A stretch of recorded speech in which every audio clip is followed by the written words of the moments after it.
Dilaporkannya saya Uya Kuya ke polisi, tuduhan yang kemarin dilaporin sama siapa kemarin saya namanya? Gak ada damai proses. Ya, ini laporan resmi. Podcast begini sudah harus tidak ada lagi. Dan podcast Uya Kuya bikin heboh lagi. Podcast Uya Kuya bikin heboh lagi. Pengakuan dan tangis seorang wanita. Ya. Saudara Uya Kuya, ya. Saudara Uya Kuya yang selama ini kita tahu Uya Kuya adalah pemilik kanal YouTube atau podcast Uya Kuya TV. Dalam postingan Uya Kuya tersebut secara terang benderang dan diyakini, dan saya telah diskusi dengan para ahli bahasa, ahli IT, ahli pidana. Uya Kuya resmi dilaporkan. Ada seorang pengacara di TikTok namanya Gatot Hadi. Dia melaporkan Uya Kuya ke MKD. Kalau bagi yang kurang tahu, MKD itu Mahkamah Kehormatan Dewan, semacam badan pengawas anggota dewan lah gitu. Dia melaporkan terkait video yang lalu tentang videonya Akas yang menjelek-jelekkan atau menceritakan aibnya mantan istrinya si Feni Alberti. Nah, menurut pengacara ini, Uya Kuya itu nggak pantas sebagai anggota dewan kok menyiarkan atau mempublis video seperti itu, menceritakan secara vulgar dan gamblang kemaluan mantan istrinya. Ya, aku belum tahu ya itu laporan udah direspon secara benar. Kita berdoa aja kalau MKD itu menanggapinya dengan secara serius. Karena ini udah meresahkan masyarakat. Kenapa laki-laki asing dikasih panggung seperti itu dengan bebas ngobrol? Setidaknya Uya Kuya dapat teguran lah. Jangan melakukan hal itu lagi. Para podcaster itu nggak sembarangan bikin video. Bagi yang mau nonton video lengkapnya, langsung aja kalian kunjungi akun Pak Hadi ini ya. Aku mau siap-siap jadi anggota DPR dulu, gantiin Uya. Udah gitu diundangin Uya Kuya saya lagi. nikahnya ke Ini saya dong.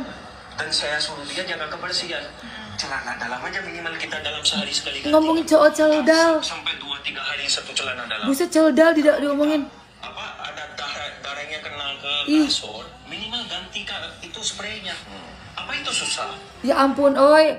Akas, lu ngomong kayak begini, lu pikir boleh ngomong ini, ya? Ada yang pernah ngomongin soal ikan asin aja masuk di penjerong. Lu bener-bener lu ya, ntar lagi baju oyan lu ya. Iya. Buset. Terus Uya Kuya lagi mau aja kalau gue jadi Uya Kuya gue suruh diem. Diem lu, jangan ngomong itu di podcast gue.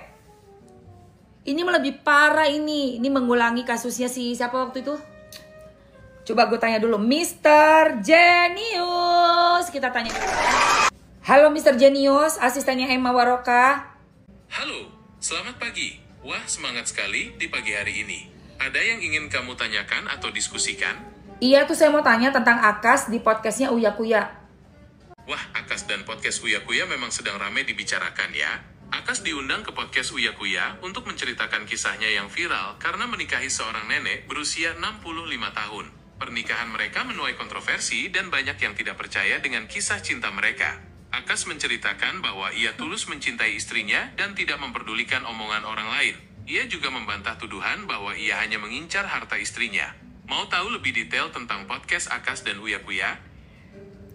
Ini loh, saya lihat di podcast itu Akas banyak menceritakan hal-hal privasi termasuk bagian privasi mantan istrinya. Bagian organ privasi mantan istrinya. Apakah itu bisa menjadi pelanggaran hukum?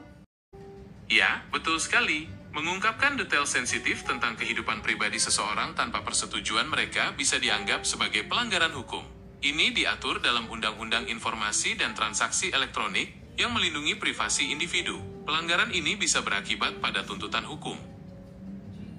Tuntutan hukum apa yang bisa menjerat Akas dan podcastnya di podcast Uya Kuya? Apakah yang mempunyai podcast itu juga bisa terjerat hukum? Akas bisa dijerat dengan Undang-Undang ITE Pasal 27 Ayat 1 tentang penyebaran informasi elektronik yang melanggar kesusilaan. Ancaman hukumannya maksimal 6 tahun penjara dan denda 1 miliar rupiah. Uya Kuya sebagai pemilik podcast juga bisa terjerat Pasal 27 Ayat 3 karena mendistribusikan konten yang melanggar kesusilaan. Ancaman hukumannya maksimal 4 tahun penjara dan denda 750 juta rupiah. Ya ampun, kenapa bisa kebablasan begitu ya Uya Kuya? Ya, menyayangkan sekali ya. Sebagai figur publik, Uya Kuya seharusnya lebih berhati-hati dalam memilih konten untuk podcastnya. Semoga ini jadi pelajaran untuk semua pihak agar lebih bijak dalam menggunakan media sosial. Iya, betul sekali. Terima kasih ya, Mr. Genius. Saya kembali lagi ya, sekarang saya mau jualan dulu. Sama-sama, semoga sukses dengan jualannya.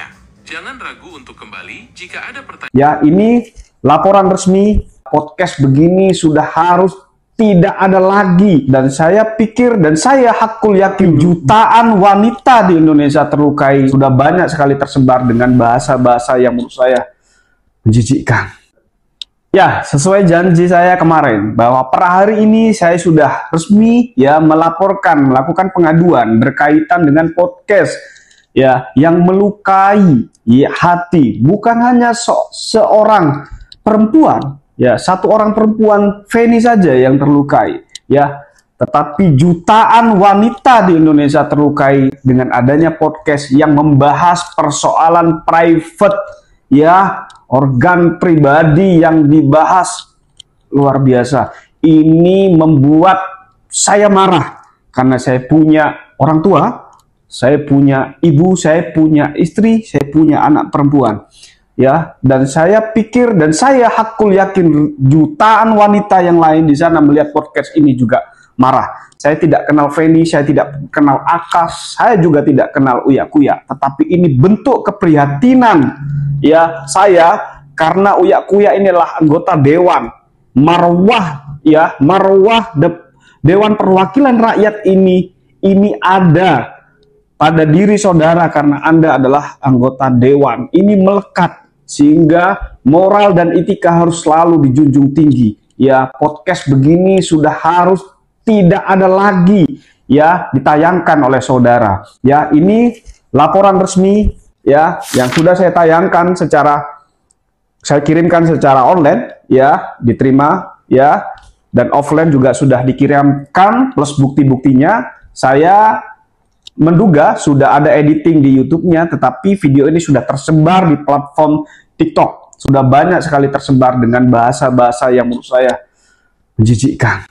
Saya prihatin dan tolong ya teman-teman ya, wanita, pria yang merasa podcast ini menyakiti hati kalian, share sebanyak-banyaknya agar ini jadi perhatian MKD, Mahkamah Kehormatan Dewan, agar segera diproses. Ya, secara etik ini jelas-jelas melanggar. Di laporan ini saya uraikan pelanggaran hukum mana secara etik. Saya jelas sudah uraikan di laporan itu.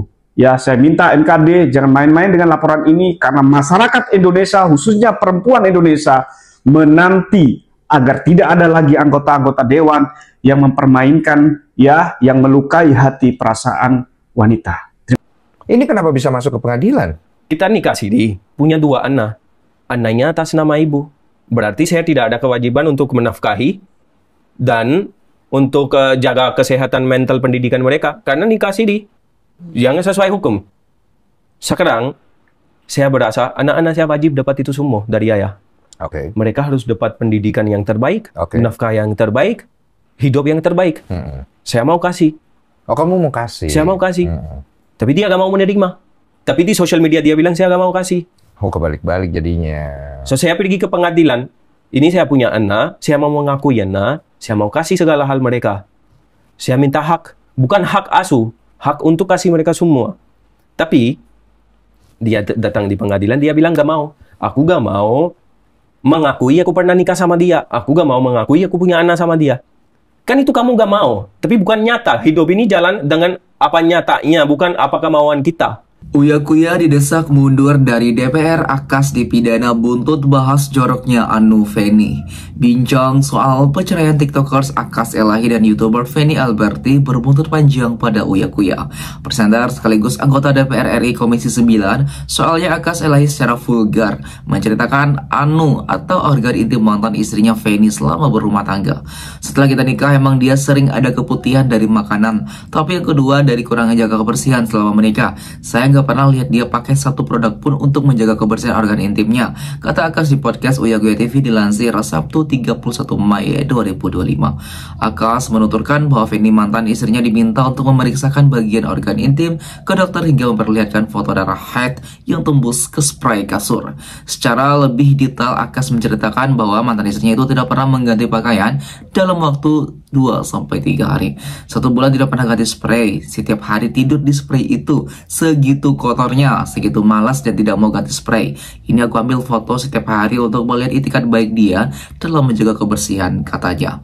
Atas perbincangan Akas di podcast tersebut, Uya Kuya berpotensi dipidanakan mengingat kasus serupa, yakni kasus ikan asin yang diumbar oleh Gali Ginanjar, Pablo Benua, dan Ray Utami.